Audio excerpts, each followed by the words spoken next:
Hello guys, how are you doing.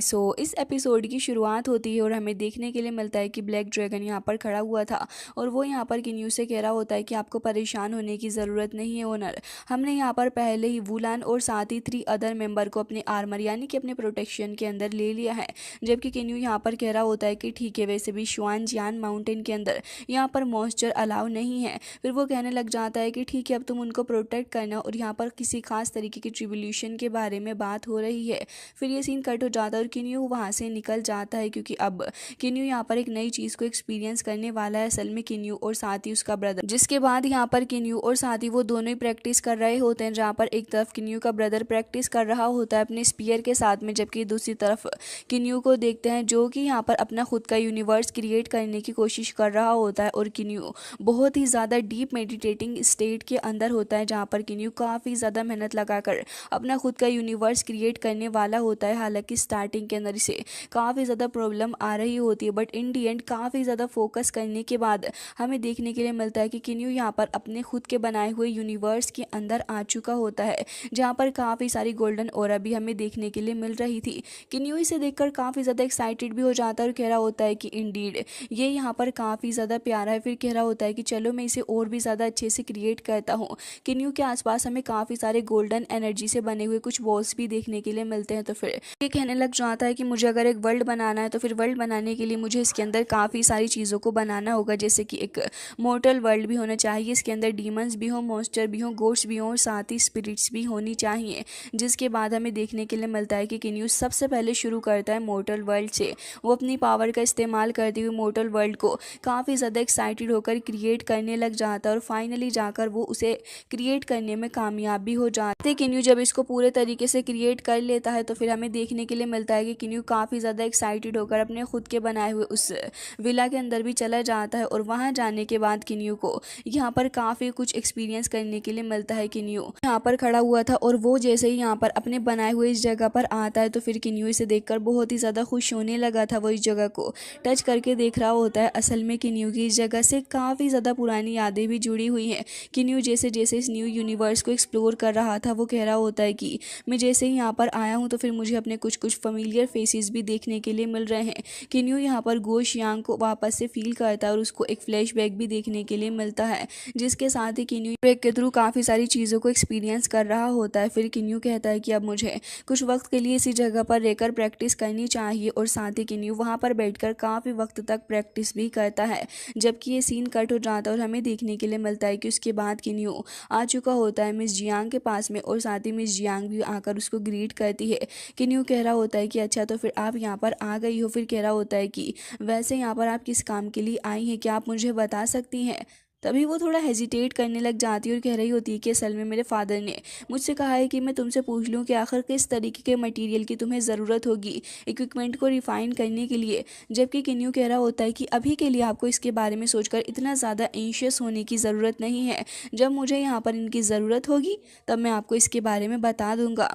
जिसके बाद यहाँ पर मिस जियांग थोड़ी और शाय फील करने लग जाती है और फिर अब यहाँ पर किन्यू से कहने लगी होती है कि किन्यू हमेशा ही प्रैक्टिस करते रहते हो क्या, तुम इससे थक नहीं जाते, तुम क्या कुछ वक्त के लिए शुआनजिंग सिटी को छोड़ना चाहोगे, तुम और मैं बाहर चलते हैं एक वॉक के लिए। लेकिन यहाँ पर किन्यू काफ़ी पोलाइटली उसको कह रहा होता है कि नहीं, वाकई में आपने बिल्कुल सही कहा कि मैं प्रैक्टिस के साथ में बिजी रहता हूँ, लेकिन अभी के लिए मेरे पास इतना वक्त नहीं है कि मैं इधर आधर घूमूँ।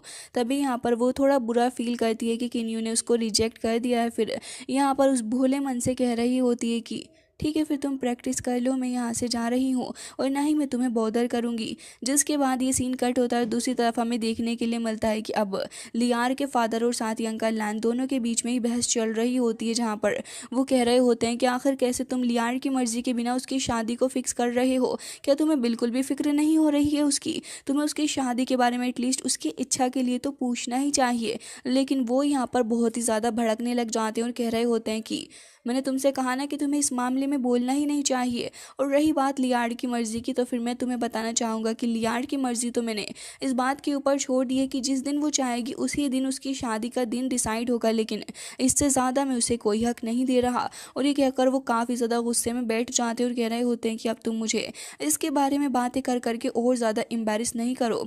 फिर वो यहाँ पर 8 ग्रेट फैमिली के बारे में भी सोचने लग जाते हैं और कह रहे होते हैं कि तुम इसके बारे में मुझे और ज़्यादा परेशान नहीं करो। लेकिन यहाँ पर अंकल लैन इस चीज़ के लिए बिल्कुल भी राज़ी नहीं थे और वो बहुत ही ज़्यादा खफा हो जाते हैं इस बात से कि आखिर क्यों यहाँ पर उसके फादर लियार की मर्ज़ी के बिना ही ये सब कुछ कर रहे हैं, जबकि उन्हें तो बस यहाँ पर किसी भी तरीके से प्रॉफिट चाहिए होता है इन 8 ग्रेट फैमिलीज़ के अंदर से, और वो यहाँ पर उनको भी डांट कर वहाँ से भेज देते हैं। जबकि हमें दूसरी तरफ किन्यू को देखने के लिए मिलता है, जो कि किन्यू यहाँ पर काफ़ी ज़्यादा खतरनाक तरीके से अभी एक्सपीरियंस कर रहा होता है सोल को, जो कि यहाँ पर इवॉल्व कर रही होती है, जिससे कि यहाँ पर किन्यू को काफ़ी ज़्यादा पेन भी होने लग जाता है। लेकिन वो अब इस पेन को इंड्योर कर रहा होता है, जिससे कि उसे क्योस एनर्जी मिल रही होती है। जिसके बाद किन्यू कह रहा होता है कि फाइनली जाकर मैं यहाँ पर रीच कर चुका हूँ अपने जर्नल गोड और या फिर शैन जियांग लेवल को। जिसके बाद किन्यू काफ़ी ज़्यादा खुश होने लगा होता है। फिर किन्यू अपने पास में रखा हुआ एक मिस्टीरियस टेम्पल निकालता है और इसके अंदर से वो चे हुआ युआन की रिफाइनिंग टेक्निक को सीखने लग जाता है और उसके अंदर काफ़ी ज़्यादा फोकस किन्यू लगा रहा होता है। हालांकि किन्यू ने यहाँ पर अपनी काफ़ी ज़्यादा पावर्स का इस्तेमाल किया था, जिससे कि एक स्ट्रॉन्ग लाइट हमें स्काई की तरफ देखने के लिए मिलती है।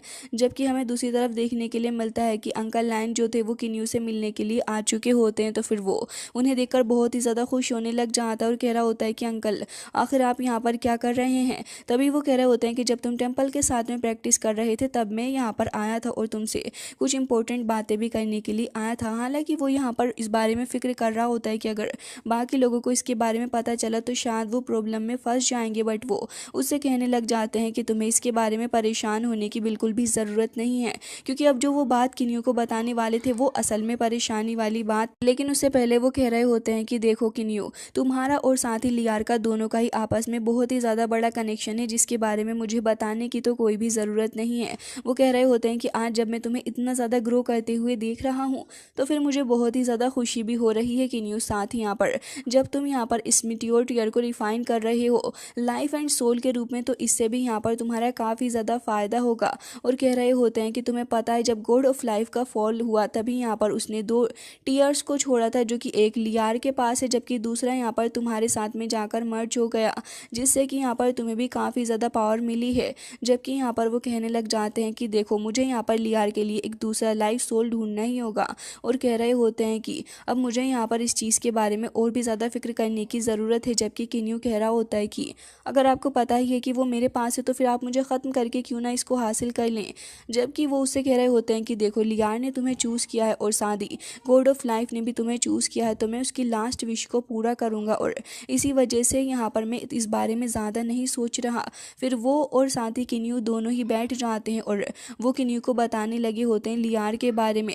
वो कह रहे थे कि उसके फादर ज़बरदस्ती उसकी शादी फिक्स करवा रहे हैं और यहाँ पर अपने पॉलिटिकल रीजंस की वजह से वो इस शादी को कर रहे हैं, जिससे कि उनका काफ़ी ज़्यादा फ़ायदा भी होगा। हालांकि किन्यू जैसे ही इस बारे में सुनता है तो फिर उसे नेचुरली बहुत ज़्यादा गुस्सा भी आने लग जाता है उसके फादर के बारे में सोच के कि आखिर वो ऐसा क्यों कर रहे हैं। के बाद वो उसे बताने लग जाते हैं कि इसी सिलसिले में अब यहाँ पर एक वॉर भी शुरू होने वाली है, जो कि हर बार 6 बिलियन ईयर्स के बाद होती है। पहले इस वॉर का मतलब कुछ अलग ही हुआ करता था, लेकिन अब यहाँ पर इसका मतलब कुछ अलग हो चुका है। वो बता रहे होते हैं कि असल में ये जो वॉर है वो डिवाइड है यहाँ पर काफ़ी ज़्यादा पावरफुल 8 मेजर फैमिलीज़ के अंदर।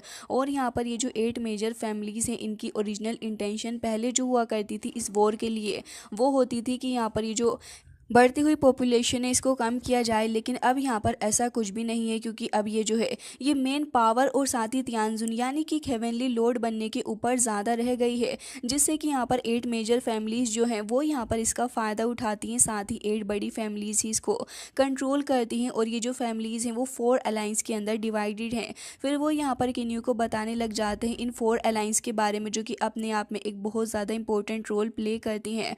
वो ये कहने लगे होते हैं कि देखो यहाँ पर तुम्हें फर्स्ट अलायंस के बारे में बताऊं तो वो दुआनमू क्लैन है और तैंग क्लैन है और साथ ही मू क्लैन है, जो कि एक दूसरे के साथ अलायंस में आ गए हैं। फिर अगर मैं सेकंड चीज़ की बात करूं तो इसमें जियांग फैमिली और साथ ही शेंतु क्लैन है, जो कि ये यहाँ पर अपने दानमू अलायंस के एनिमीज हैं। साथ यहाँ पर अपनी तीसरी अलायंस जो आ जाती है वो हुआंगफू फैमिली है और साथ ही पूताए फैमिली है, जो कि न्यूट्रल है और ये पॉलिटिक्स के अंदर ज़्यादा इन्वॉल्व होना भी पसंद नहीं करते, जिसके चलते ये यहाँ पर ज़्यादा किसी के साथ पॉलिटिकली इन्वॉल्व भी नहीं है। फिर वो जाओ फैमिली के बारे में बताने लग जाते हैं किन्यू को और कह रहे होते हैं कि अगर बात करूँ मैं जाओ फैमिली की तो किन्यू ये जाओ फैमिली वाकई में काफ़ी ज़्यादा अमेजिंग है।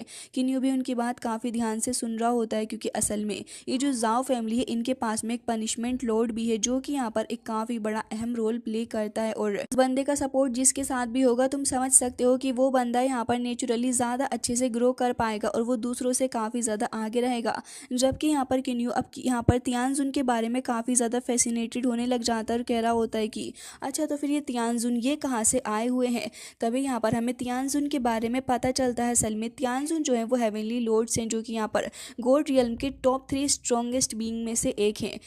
जब यहाँ पर एक काफ़ी ज़्यादा खतरनाक वॉर हुई थी 6 बिलियन ईयर पहले तो वो यहाँ पर एक मोस्ट डिस्ट्रक्टिव वॉर के रूप में देखी जाती है डिवाइन वर्ल्ड के अंदर। लेकिन यहाँ पर इनमें से एक गॉड किंग था जिसने कि यहाँ पर इससे बाहर निकलने की कोशिश भी की थी और यहाँ पर हमें वो सीन भी दिखाया जाता है और वो कह रहा होता है कि उसके बाद तियानजुन के रूप में सामने आया जो कि यहाँ पर बहुत ही ज़्यादा स्ट्रॉन्गेस्ट है। और अगर मैं तुमसे प्याओ याओ तियानजुन के बारे में बात करूँ तो किन्यू तुम्हें तो उसके बारे में अंदाज़ा होगा। ऐसा कहा जाता है कि उसकी स्ट्रेंथ जो है वो यहाँ 3 पावरफुल तियानजुन है उनमें सबसे ज़्यादा हाईएस्ट है तो फिर तुम उसकी पावर का अंदाज़ा लगा सकते हो। लेकिन उसका जो बैकग्राउंड है वो काफ़ी ज़्यादा मिस्टीरियस है और डिवाइन रियल्म के अंदर यहाँ पर शायद किसी को इसके बारे में पता होगा। फिर वो यहाँ पर किन्यू को बताने लग जाते हैं कि किन्यू इसके अलावा अगर मैं तुम्हारे कॉम्पिटिटर्स के बारे में बात करूँ तो फिर तुम एक बात काफ़ी ज़्यादा ध्यान से रख लेना अपने माइंड के अंदर कि यहाँ पर तुम्हारे जो सबसे ज़्यादा वीकेस्ट लीडर्स हैं वो यहाँ पर क्वीन हुओ है जो कि यहाँ पर मास्टर है क्यू हुओ पैलेस का और साथ ही वो पीशुए सिटी के अंदर रहता है। जिसके बाद किन्यू उनकी बातों को ध्यान से सुनने लग जाता है कि अंकल आगे क्या बता रहे हैं। फिर कह रहे होते हैं कि एक और कॉम्पिटिटर है तुम्हारा जो कि जीनियस प्रिंस है और वो यहाँ पर शेंतु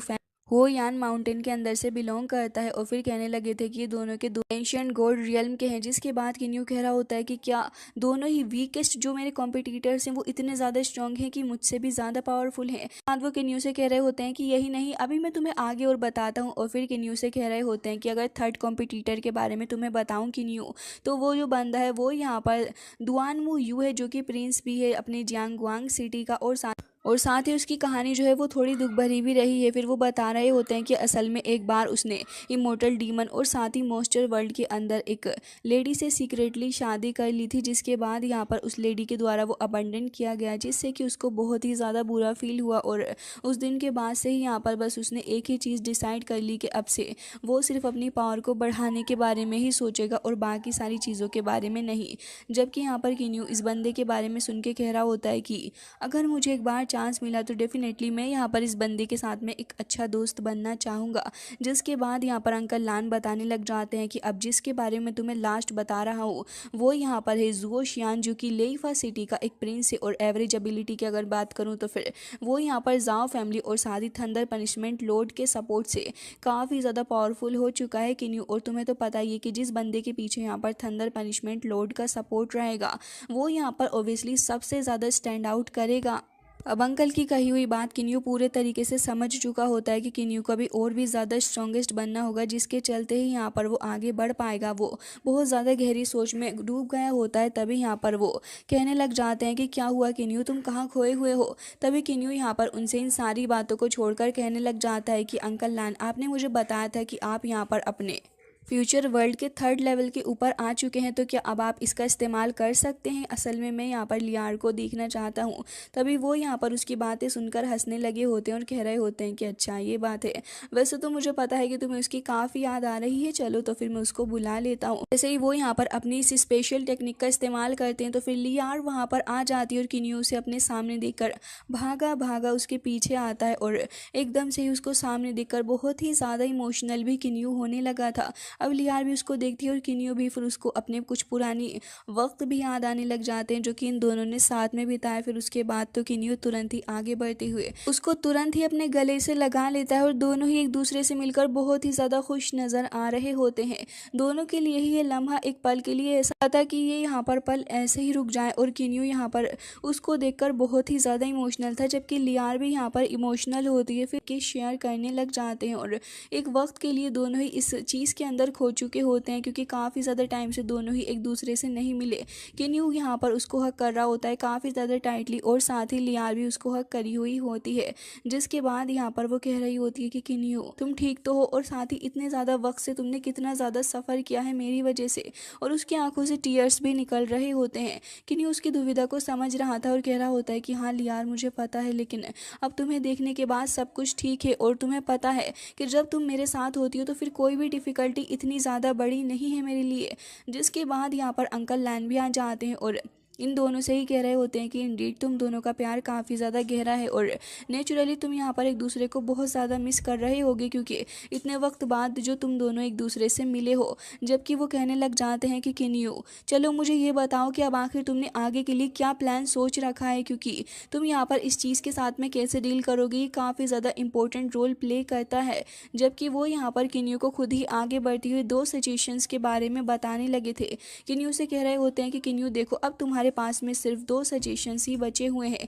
एक तो तुम यहाँ से भाग जाओ, या फिर यहाँ पर ओपनली सभी के सामने कंपटीशन के अंदर पार्ट ले लो, और फिर उसके बाद तुम यहाँ पर ओपनली लियार के साथ में शादी कर सकते हो। किन्यू ये चीज़ सुनने के बाद थोड़ा हैरान होता है, क्योंकि वो लियार के साथ में भागना नहीं चाहता था, क्योंकि इसमें इसका भी कुछ फ़ायदा तो है नहीं, और किन्यू रिस्पेक्टफुली उसके साथ शादी करना चाहता था। लियार तो यहाँ पर कह रही होती है, जबकि किन्यू कह रहा होता है कि देखो मुझे पता है कि चीज़ें काफ़ी ज़्यादा पेनफुल है, लेकिन इसका मतलब ये तो नहीं कि हम इससे घबरा जाएंगे। फिर वो उससे कहता है कि तुम्हें इसके बारे में परेशान होने की ज़रूरत नहीं है। डेफिनेटली मैं तुमसे ओपनली शादी करने वाला हूँ, और साथ ही मैं यहाँ पर अपनी पावर को और भी ज़्यादा बढ़ा लूँगा, जिससे कि यहाँ पर तुम्हें और मुझे एक होने से कोई भी नहीं रोक पाएगा। हम जल्द ही एक साथ होंगे।